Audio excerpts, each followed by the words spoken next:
welcome back to Searching for Goodness. Today I have two comedians with me, both from my homeland, Turkey, and I'm very happy to have you. Tonight they have a show, unfortunately you're missing out, but maybe you catch a future one at Comedy Store, which is one of the biggest comedy places in LA. In the world. In the world, actually, yeah, I've heard Comedy Store a lot. And I'm gonna go as well. I just want to say this in the beginning. I would like to send my thanks to Füsun, who used to be my childhood friend and your cousin. We still have a Işıklı Sesi group. I want to send a hi. We used to play Ninja Turtles together when we were growing up, and I see she's now doing boxing and stuff. And so anyway, thanks to her for introducing us. Now, can you guys both please introduce yourself? This time, let's start with Sarper. I am Sarper. Normally Sarper, but as Americans say Sarper. I was on a TV show called 90 Day Fiancé, one of the biggest reality TV show of the world. So maybe you know me from there.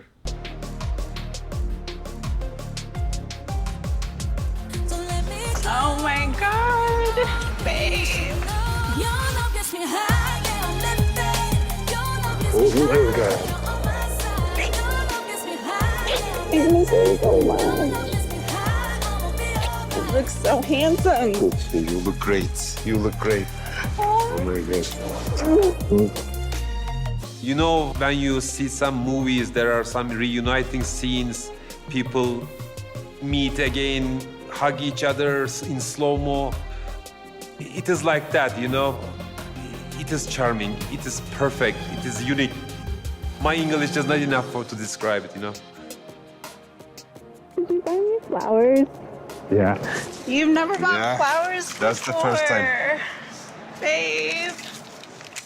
You're so sweet. Thank you, baby. I'm almost for a year in US.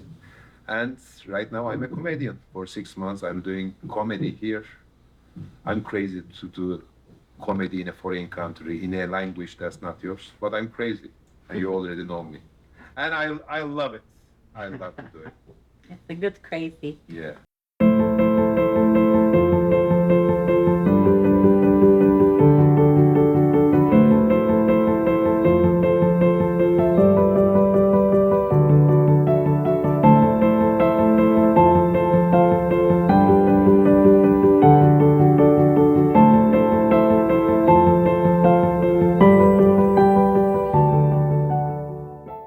And what was the show about?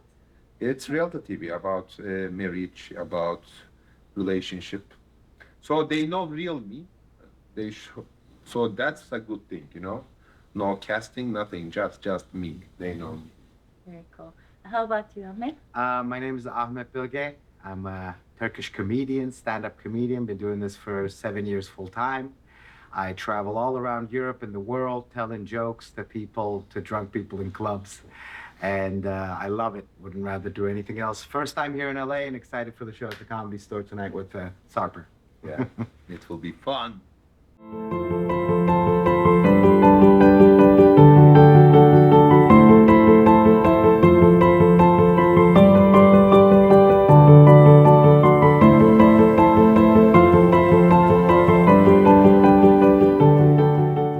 I never knew this. There's some women here in Europe that are kind of into that thing. Once a woman came up to me after a show and said, "Oh, you Middle Eastern guys are so crazy in bed with your own Middle Eastern ways." And I'm like, what the hell are you talking about? What are Middle Eastern ways in bed? What does that even mean? What am I supposed to bring, like mint, lemon, and parsley with me into bed? Hey, forget about lube, we have hummus, okay? I don't know what's Middle Eastern in bed. Awesome. Now I'm gonna do something a little out of ordinary. As I have a really bad sore throat today, I'm gonna let you guys interview each other. Okay. So I'm gonna leave these two comedians with you. Two for the view of one. Wow. As the name of the podcast is Searching for Goodness, what does word goodness mean for you? I think for me it's finding your purpose in life and doing it to the best of your capabilities. That's what goodness is to me. It's my own kind of dignity and the pride I take in my work. Same here. I'm not into religions much. Yeah, me neither. For me, it's important to love animals. I'm trying to love humans. I'm not loving them as animals, but I'm doing my best because whenever I love them, something happens. Loving animals is easier. Yes. So, and we are, this is life, you know, this life is freaking short and we try to find the goodness. But do you trust people mostly? No, Yeah. not most of the time. I think it comes a little bit with age where, yeah, you just realize it's better to be aware, have your eyes open about people. It's harder to trust people, of course, but when you do have somebody you can trust, that is the most valuable thing you can have in life. Somebody that has your back and you can trust, that's important. What about you? It's about the age, as you said. I mean, we have a Turkish saying, as you know, only we have back of the year left, Yeah. which is not loved. That's the Turkish saying. I mean, you know, experiences teach you everything. That's true. Right now, I'm in America, and I came here, I trust people, but I saw, I mean, they scammed me. Can you believe that? I mean, they used me. This kind of stuff always happens everywhere, throughout the world. There's not Americans does it, not Turkish does it, everyone. So, yeah, this is life. We have to search for the goodness. I hope we can find, brother. True that. Next, let's talk about the comedians and censorship. You can throw a question about Jimmy Kimmel and what do you guys think about what happened and how people brought it back. I think that showed people's power to unsubscribe, selling stocks and showing, standing up. So we can encourage people for that a little more, maybe. Sure. How much we need comedy and comedy needs this freedom.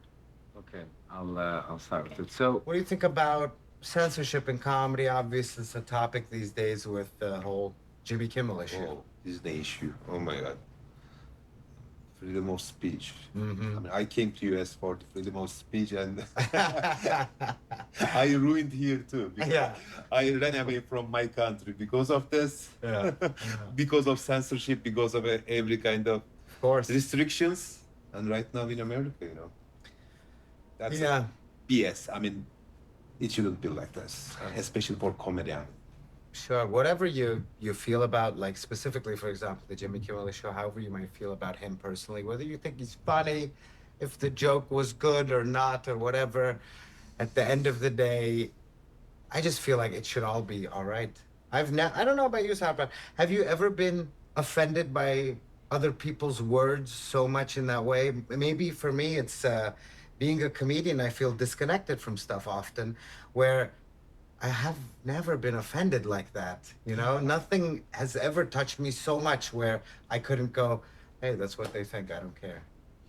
I watch a lot of stuff. Yeah. And in stand-up comedy, you cannot get offended from jokes because it's his joke, Yeah. I mean, it has to be a little out of the boundaries. I mean, it has to be a little more radical, the jokes, to be more efficient. That's why, I mean, I know it, but people get offended, Yeah.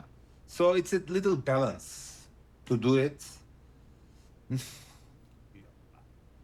Then you are doing something in social media, everything. Maybe you have to be a little more careful about what you say. But on the stage, I think, everyone can say everything about it. Of course, there are some limits, not Yeah. about that, but I know a lot of jokes. I watch a lot of dark comedy in America. Of course. Even I am a little, oh my God, what's happening? A lot of sexual stuff, a lot of racist stuff, everything. On the stage, they can do it. Yeah, that's the way What it do you should think be. about it?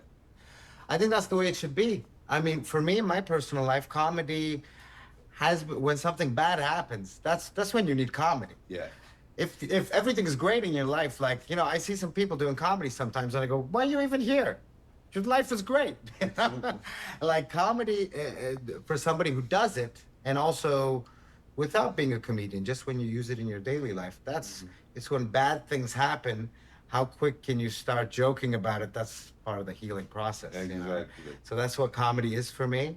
And yeah, I do think you should be allowed to say almost everything you want on stage without obviously like this. Whatever happens on stage, it stays on the stage. I Sure. mean, like Vegas, True that. you know, Yeah. that's the mentality. Yeah. That has to Yeah. be the mentality. Definitely, I agree. It's obviously a little bit sad to see other entities intervening in comedy, especially in America, where those are the rules of America, right? You can say whatever you want. That's number one. Number two, shoot whoever you don't like. That's supposed to be what makes this country so great, is the freedom of speech, and it's sad to see that be intervention come in. And by that I don't mean cancel culture. There's a certain amount of, if you say something and people give you their pushback or feedback to it and they don't like it, that's fair game. Yeah. If I say something offensive on stage and my own crowd says, I don't like what you said, I'm not going to support you anymore, that's life. That's fairness. That's right? fairness. But if I do that and somebody else steps in, that's breaking the rules of the game. Yes, I'm fighting you. You have to go there from the. I mean, that's a sanction, which is not working. Turkish is a complicated language. If you didn't grow up there, it's gonna be very difficult. Like, Çekoslovakyalılaştıramadıklarımızdan mısınız? Which means, are you one of those that we have not been able to make from Czechoslovakia? Don't even get into it. But there are a few little things you can do right now to make you sound a little more Turkish. There's a lot of Turkish sound. The Turkish sounds are the most important because you can just do these whenever you want. Here's one of my favorite ones. Oh, you can just say that when something is taking too long. It won't end. Look at my hands right now. You see my hands, how they're moving? This just happens naturally when you're a Turkish person and you start saying, oh. There we go. So we are your audience, Sarper, and that is your stage. Genial. Wow. No pressure. Hi guys. Hi. It's okay. When we all solved the trouble, I mean, every man texted me, even my friends from Turkey. Did you see that lucky mother with two cheeks? And I'm sure every man watching me right now thought the same way, But guys, is he really that lucky? What are advantages of such a relationship in man's perspective? 2-3 times per week, 20-30 minutes at most. And I'm sure it doesn't last that long, no offense. But this is the only advantage. And is it really an advantage, by the way? Isn't it just like playing golf, guys? Does it matter how many holes out there when you have only one stick to play? You get it? And then let us look at the other scale, disadvantages, fights, arguments, multiplied by 2. Yeah, I mean, people, I don't know, this is why I like to do comedy and be a stand-up comedian, because I don't have a boss, one boss. I have thousands of little bosses, and, I'm alive with them supporting me, liking me, coming to my shows. So I think all of that is fair game, obviously, On a certain level, I also think without intervention from, the government, if ABC on their complete own decided, we don't want to do this because of this or another. I don't think, Of course, that's not what happened. I'm saying if that was the case, I would have much less of a problem with it, right? So basically, I believe in people's power to choose whoever you want to support, and that's your choice. That's the free market game that we play. What do you think? Exactly. It is difficult. When government intervene this kind of stuff, I don't like it. Because we are coming from the country, Of course. the nirvana of this. If you make a tweet about anything, you find yourself in the jail next day, true. everything. So I know it so well, and I hate that. So when I see in America, I'm shocked a little, I wasn't expecting such a thing. Yes, it can be a personal thing. If only ABC took that decision. Of course. But it not. But that wasn't the case, Yeah. Sucks. That's why we do comedy, We tell what we want from them. Of course, there are some limits. Of course, you don't want to offend everyone. I mean, have to know how you go there, but this is what it is. You cannot be inquired what you said on stage. Yeah, I think so too. That's fair. Can you tell me about your style of comedy? I know it, but let people learn about it. I would say my style of comedy is not inherently offensive. Man, I love doing observational humor. Like real stuff from my life is generally what ends up on stage. Real stuff is a tiny bit of lies to make it nicer. I love cultural jokes. One of my favorite things to do is to travel around and come up with the jokes about the place I'm in, Perfect. That's where I feel the best. What about you, man? I'm actually, by the way, very excited to see you on stage tonight. You will see my set for the first time. Yeah. Mine mostly about relationships. Makes sense. Yeah, I mean, it makes sense because it is new for me. I was so skeptical about marriage. Yeah. Right now, I'm in the middle of it, everything, so everything is new for me. Also, two things. One is American culture versus Turkish culture. That's a big thing for me because if you're a foreigner, you can see something new. What the fuck moment, I'm called that. Every day you can see a what the fuck moment in America. Yeah. So this is a very good part, and also the relationships and the marriage difficulties, because humor is universal. Okay, there are some differences, but humor is universal and It's relatable. It's relatable. I mean, everyone feels that, and if it's relatable, if people relate with themselves, they laugh a lot more. Yeah, 100%, man, definitely. Do you have any dark side of the comedy? So in my show last year, I had different segments. Tonight, I'm not going to do that, but I had different segments where I would do new jokes in one segment, and then I had a segment called Jokes That Never Work, but I keep on doing them. So that was the name of that segment. So I'd have a handful of jokes there, maybe 5 to 10 jokes that are, get weird responses from the crowd. That's why they're in that category, Obviously, a joke is best when everybody laughs at the same time, done. But it happens, right? I mean, sometimes I love a joke so much. Yeah. And I do it over and over again. I'm changing it because they should laugh it, but they're not laughing it. Yeah. And I'm still doing that. Of course. And there are some jokes that I don't like, but they work. Laugh every single time. They work. I mean, so I talked with a comedian, a very experienced one. He said sometimes you have to throw your toy away. That's true. They call it you have to kill your babies. I didn't tell that. Because that. Okay. This is America, brother. Learn it. Freedom of speech.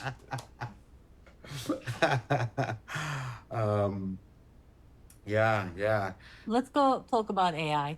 Are you using AI regarding your comedy at all? You know what? I'm trying that. Yeah. Like this. I mean, I have a joke. I'm writing the whole joke to ChatGPT. What do you think about it? Mm-hmm. Is there anything that you can add? Some small details, especially some expressions in America that they use that I don't know or I don't recall at that moment. So I use it. I tried. I never wrote whole thing from the scratch. Of course. Yeah, he cannot do it. No, it cannot do it. That's I the said beauty but of AI. no pronoun. Actually, this is where the difference becomes. We were talking about dark jokes before. Yeah. That's kind of because, AI on an infinite timeline is going to become better and better, right? I have no doubt at one point it'll be able to do more or less what I do. But the one thing it can't do that's not let to be done is the dark jokes. It can't do anything edgy, racial, offensive. So weirdly enough, I see comedy going that way where since AI systems can't do this, that's going to be the differentiating factor sometimes. Yes, I mean, a time will come, comedy will be still a virgin thing that AI cannot touch. That's the important thing. Man. Because in other areas of life, every area, there will be AI, but comedy is great for that, Comedy is great for that. In any case, think about it like this. One day AI might take on the role of the hardest part of comedy, which is coming up with material. Yeah. But we'll still be there as the human extension of AI to interact the with gesture that you make, a small gesture, make the whole difference. Exactly. That's true. There are some jokes that I had believe me, with one gesture, adding it, everything changed about it. Of course, no, totally. That makes sense. So AI, as good as it is for now, it can't tell a good But are you using in your other parts of your life the AI? 100%. I'm also using it together with my comedy business sometimes in different ways. Yeah. Whether it's coming up with, the busy work that you have to do regarding comedy, whether it's coming up with the text description, using it. I use AI images often in my clips that I do online as a Wow. supporting visual. It's very powerful. Yeah, of it's course. very powerful. I mean, I'm trying to use that for flyers that I do. Yeah. It always there's a problem. There's always a problem. It never does a I problem. always say, don't change my face. I don't look like it. The flyer is perfect, but I'm not that guy. Yeah. Don't change my fucking face. I'm saying that. No, he always changes. You can actually even tell AI, do a poster, put me here, and do not put an elephant. And then it will put an elephant because you said that. Oh my God.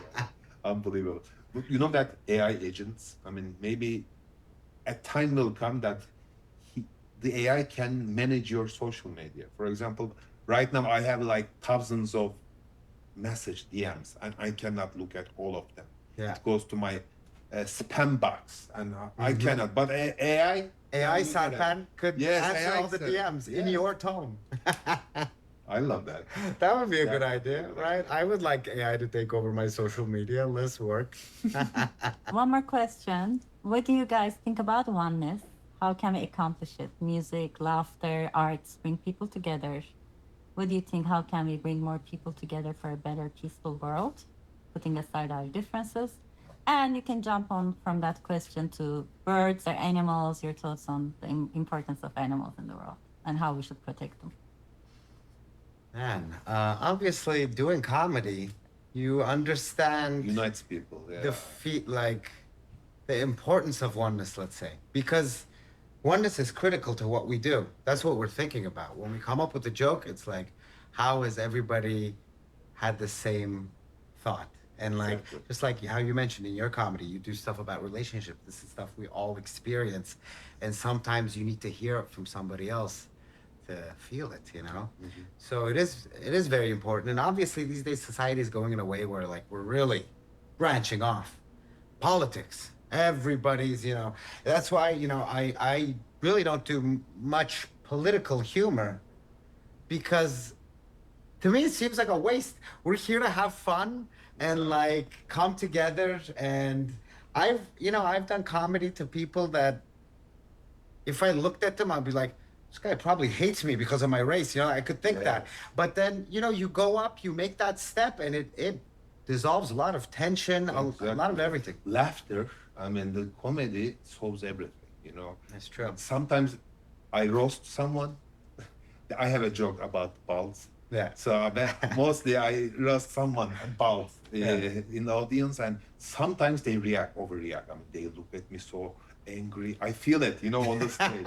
But after that, with other jokes that I make him laugh, then everything is getting softer. So comedy is a thing that unites everyone. That's an important thing. That we are lucky. That's true. Yeah, that- That's true. What about living in Los Angeles? What do you think about? It's very close to nature here. Yeah, I mean, Los Angeles is the best weather in the world. It's amazing, hot and sunny I every mean, day. I traveled a lot of countries. The best weather, one I saw was Lisbon, Portugal, Amazing. and Yeah. San Diego and California is as a whole. I mean, but Los Angeles is the best weather. Yeah. But it's so expensive. It's crazy. And nature, yes, California, not in Los Angeles, but the other parts of California, there are a lot of perfect natural places. What about nature? Do you love to live in nature? Of course, I live in Switzerland. Yes. That's also well known for its nature, and sometimes it takes you to go to New York or something to realize whoa, What? I'm Go in a- Istanbul, bro. Yeah, Yeah. Are you kidding me? Of course. Yeah. Once you go back to Istanbul, you go, wow, I lived here for so long and That's so overwhelming, so Yeah, are you a nature guy going camping, hiking type? I'm not, for example. not so much. I'm my luxury, Yeah, of course. If camping, it has to be glamping. Did you have Glamping. it? Yeah, that Glamping, word, yes, yeah. of course. That makes sense. I'm lucky, once again, in Switzerland, you can do kind of glamorous nature stuff. So whether it's going up into the mountains, into a chalet, being close, you know, skiing, Good. and even the hiking over there, it can be very, it is very glamorous. In a funny way. I don't like bugs. You know, I mean the bugs course. and the insects. Normally, I love every kind of animal, Yeah. but not that. No. It's, What about animals? I mean, what do you think about animals? I love animals. Of Do you course. have any pet? I used to have cats. Oh. So I've had dogs and cats. After a while, I realized not having either is also nice. After having that, you know, because as a performer, you want to have the flexibility to go somewhere. It is so difficult, brother. I mean, right now I have a dog. You have a dog? Yeah, and every weekend I'm going to another state. You know, Of course. every time I have to find a house to live it. I mean, it's so overwhelming. What, But I love it. I mean, so it is kind of a paradox. You know? what type of dog do you have? Golden doodle. A golden doodle. Yes, Oh my so goodness. But dog is something else. I always had cats. When in Yeah. Turkey, I used my house as a foster house, like 20 years. I mean, I let people adopt cats by me, and cat is easy. I mean, Cat is you fun. can leave cat 3 days, 4 days by itself, Yeah. and you can put your food and water, and you can go there. Yeah. But dog, dog is like Dog a is child. dog is like a child. Exactly. A child that will never grow up. Yeah, 3-4 years old child, and they are best. I mean, But they're amazing. They're The capacity of love that dogs have is but if you're a comedian, I don't recommend you. I So can't do it difficult. I mean, anymore. especially if you are touring, it's so difficult. And you want to give your animal the correct like need, you know.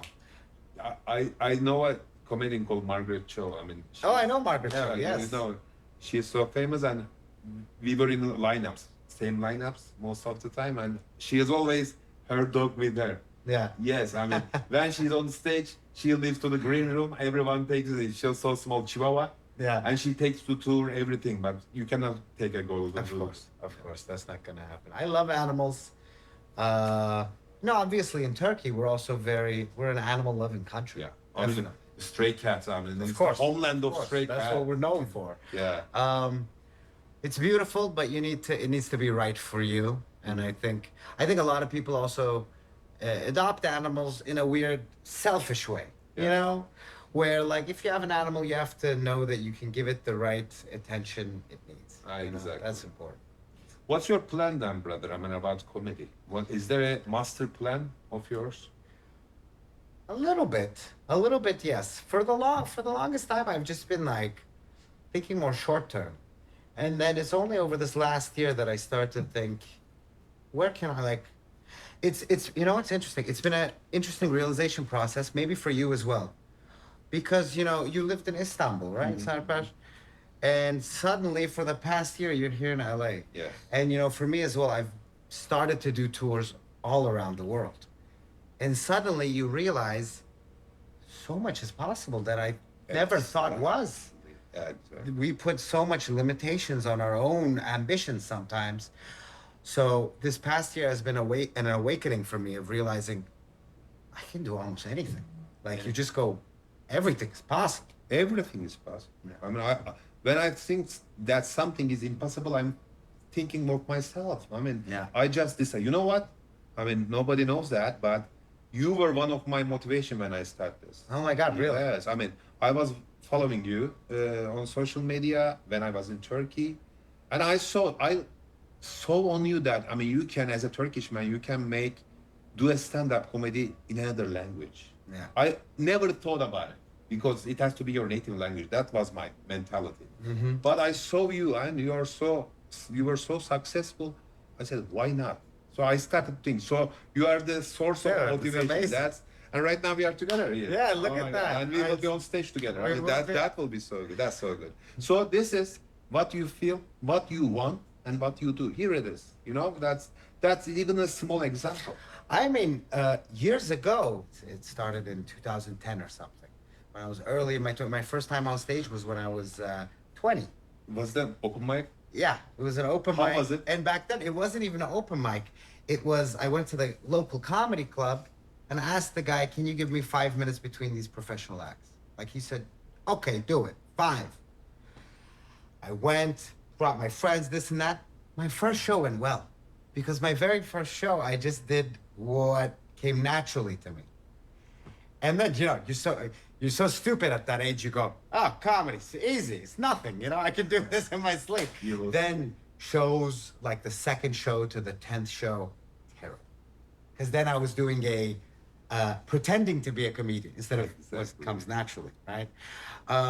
But anyway, when I think back, like today is an important day to do this show with you in the Comedy Store. I think back to those times where it seemed like an impossibility. I was like, I'm a weird Turkish guy living in Switzerland. How would this ever happen? You know? And that's a big thing. You know, we are the only two Turkish guys made doing stand-up Ever, comedy in English. So and we are in Los Angeles, one of the biggest, best clubs in the world, and we are doing that. If you want something, you can do it. If you want, you can. You have to believe yourself. You know, I mean, there are a lot of times that came to me that people didn't laugh. I messed up when I first started it, but I never said that I'm quitting that. If you make something a priority in your life, Yes. it's harder that you don't reach it. You're gonna reach it, you know? If you make something the thing you want right there, That's a cliche, you know, that believing is the half of the job, doing the half of the job. Yeah, it's very good. Woody Allen has a quote. He says, 80% of show business is showing up. Really, that's what it is. That's it. Because we come up with so many excuses. Oh, I can't do this. I can't do that. And now, after doing it for so long, I hear these excuses from people. I go, that's an excuse. Wow. Just be there. Just go. Whatever the result is, you can't control it. Be there.